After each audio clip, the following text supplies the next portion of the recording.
ঈশান Bangla presents দেশ বিদেশ। নমস্কার, আপনারা দেখছেন ঈশান বাংলা দেশ বিদেশ পরিক্রমা। সঙ্গে রয়েছে আমি সিদ্ধার্থ। প্রথমে দেখে নেব টপ পয়েন্টস।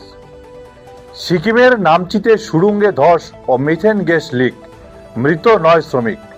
মহারাষ্ট্রে সমৃদ্ধি এক্সপ্রেসওয়েতে ভয়াবহ দুর্ঘটনা, মৃত একই পরিবারের 4 সদস্য সহ 6। হরমুজ প্রণালী ও মধ্যপ্রাচ্য সংঘাতে ইরানে আমেরিকার টানা 10 দিন বোমাবর্ষণ। নিট প্রশ্নপত্র ফাঁস, ঘুর পাপ, অবশেষে মুখ খুললেন মোদি। অসমের বন্যা পরিস্থিতি অপরিবর্তিত, 16টি জেলায় ক্ষতিগ্রস্ত লক্ষ লক্ষ মানুষ। অযোধ্যায় রাম মন্দিরের প্রণামী তছরূপের তদন্ত নিয়ে উত্তরপ্রদেশ সরকারকে নির্দেশ সুপ্রিম কোর্টের। শুরু করছি বিস্তারিত পরিক্রমা। সিকিমের নামচি জেলার সামারদুঙ্গে নির্মীয়মান সুড়ঙ্গে বড়সড় ধস নেমে অন্তত 9 শ্রমিকের মৃত্যু হয়েছে। ধসের জেরে ভূগর্ভস্থ মিথেন গ্যাস লিক করায় উদ্ধার কাজ ব্যাহত হয় এবং অনেক শ্রমিক আটকে পড়েন। গতকাল বিকেলের এই দুর্ঘটনায় পাকিয়াং পুলিশ 16 জনকে উদ্ধার করে হাসপাতালে পাঠায়। পরবর্তীতে রাতভর উদ্ধার চালিয়ে মৃতদেহগুলো উদ্ধার করা হয়। প্রবল বর্ষণের কারণে পাহাড়ি এলাকায় উদ্ধার কাজে বারবার বাধা সৃষ্টি হচ্ছে। মুম্বাই নাগপুর সমৃদ্ধি এক্সপ্রেসওয়েতে একটি ট্রাক ও গাড়ির সংঘর্ষে আগুন লেগে একই পরিবারের 4 সদস্য সহ মোট 6 জনের মৃত্যু হয়েছে। পুনে থেকে ওয়ার্ধার উদ্দেশ্যে রওনা দেওয়া 4 চাকা গাড়িটিতে পেছন থেকে একটি ট্রাক ধাক্কা মারে। দুর্ঘটনায় গাড়িটি দুমড়ে মুচড়ে যায় এবং ঘটনাস্থলেই গাড়িতে থাকা 4 জনের মৃত্যু হয়। গুরুতর আহত অবস্থায় হাসপাতালে নিয়ে যাওয়ার পর ট্রাকের চালক ও সহকারীও প্রাণ হারান। কি কারণে দুর্ঘটনা সংঘটিত হয়েছে তা খতিয়ে দেখছে পুলিশ। হরমুজ প্রণালী পুনরায় খুলে দেওয়ার লক্ষ্যে এবং মার্কিন সেনার মৃত্যুর জবাব দিতে ইরানে টানা 10 দিন ধরে বোমা বর্ষণ শুরু করেছে আমেরিকা। মার্কিন প্রেসিডেন্ট ট্রুথ সোশ্যালে হুঁশিয়ারি দিয়ে জানিয়েছেন, ইরান মার্কিন সেনাকে হত্যা করলে তাদের বহুগুণ মূল্য চুকাতে হবে। এই সংঘাতের জেরে ইরানের সামরিক ঘাঁটি ও বেসামরিক কাঠামোগুলোতে হামলা হয়েছে এবং আমেরিকার বন্ধু দেশগুলির ওপরও তেহরান হামলা চালিয়েছে। এর পাশাপাশি ইয়েমেনের বিদ্রোহীরা লোহিত সাগরে সৌদি আরবের জাহাজ চলাচল বাধাগ্রস্ত করার পরিকল্পনা করার জ্বালানি সংকট আরও ঘনীভূত হওয়ার আশঙ্কা দেখা দিয়েছে। অসমের বিভিন্ন প্রান্তে ভয়াবহ বন্যা পরিস্থিতি, 16টি জেলা ক্ষতিগ্রস্ত হয়েছে। সরকারি তথ্য অনুযায়ী প্রায় 794টি গ্রাম বন্যা কবলিত এবং 3 লক্ষাধিক মানুষ আক্রান্ত হওয়ার পাশাপাশি বহু কৃষি জমি নষ্ট হয়েছে। এই বছর বন্যার কারণে রাজ্যে মোট 10 জনের মৃত্যু হয়েছে এবং 2 জন নিরুদ্দেশ রয়েছেন।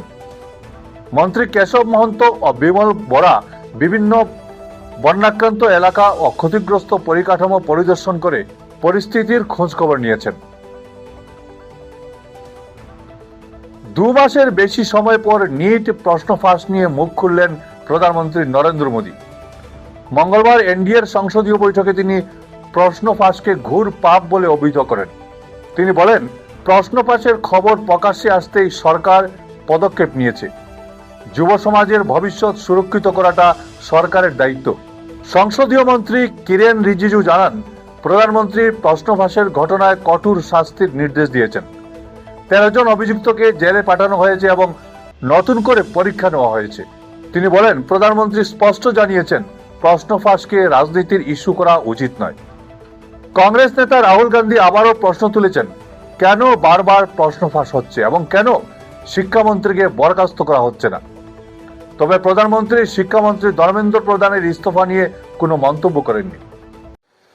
नीट के एग्जाम के बारे में आदरणीय प्रधानमंत्री जी ने कहा है कि जब पेपर लीक का खबर आए तुरंत सरकार ने कार्रवाई किया और 13 लोगों को अरेस्ट करके जेल में डाल दिया गया है और साथ साथ जो छात्र हैं, स्टूडेंट्स हैं, उनका भविष्य को नुकसान ना हो इसलिए री एग्जामिनेशन नीट का प्राथमिकता दिया गया और री एग्जामिनेशन को सक्सेसफुली सफलतापूर्वक कंडक्ट किया गया और उसका रिजल्ट निकलने में कोई विलंब नहीं किया।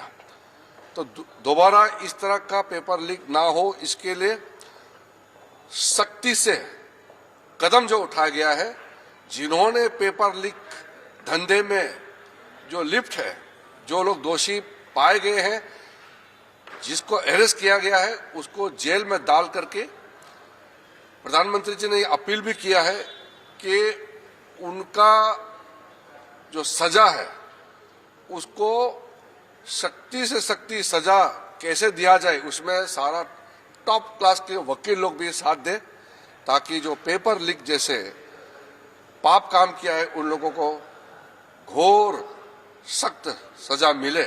অযোধ্যার রাম মন্দিরের প্রণামী তছরূপের তদন্ত নিয়ে বিশেষ তদন্তকারী দল গঠন করা যায় কি না তা নিয়ে উত্তরপ্রদেশ সরকারকে 27 জুলাইয়ের মধ্যে সিদ্ধান্ত জানাতে বলেছে সুপ্রিম কোর্ট।